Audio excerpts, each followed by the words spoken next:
for myself only to have it squandered by fortune. How do I ensure the meaning I experience is self-determined?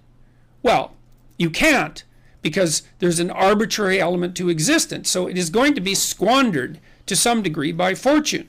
But that's not the point. What are you going to do? Just sit back on your laurels and wait for things to roll over you? So what you do, look, the hero myth basically says, go out there, confront the dragon, get the gold, share it with the community, and live properly. Or it says, the alternative is, face the tyrant, enter the desert as a consequence because everything falls apart, recast structure, find the promised land. Those are the two elements to the hero myth.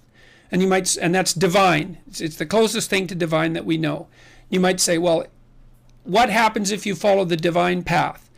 And the answer might be, well, everything turns out perfectly because God is on your side. It's like, no.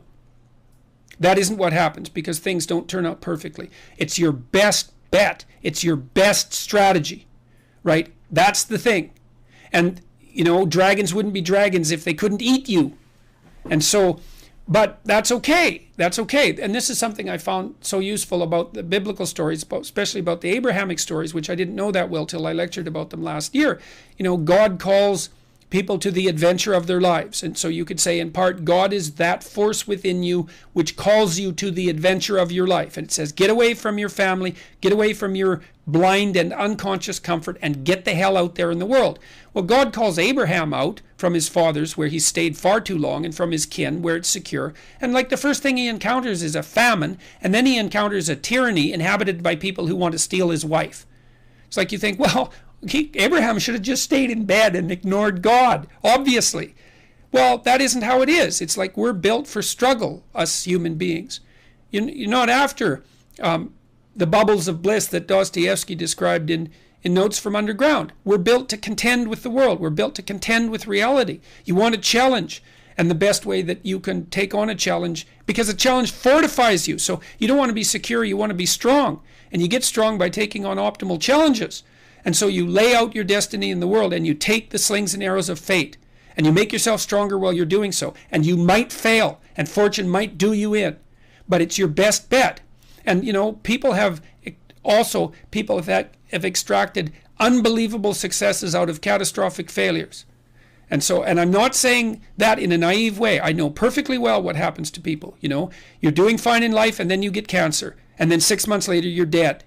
And all the heroism in the world isn't going to save you at that point. But that's not the point.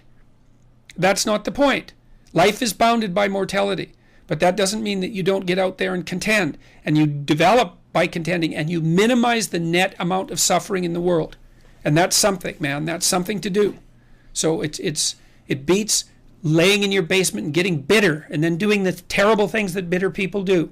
So you can't ensure that the meaning you experience is self-determined, but you can play your role to the best of your ability, and that will be good enough.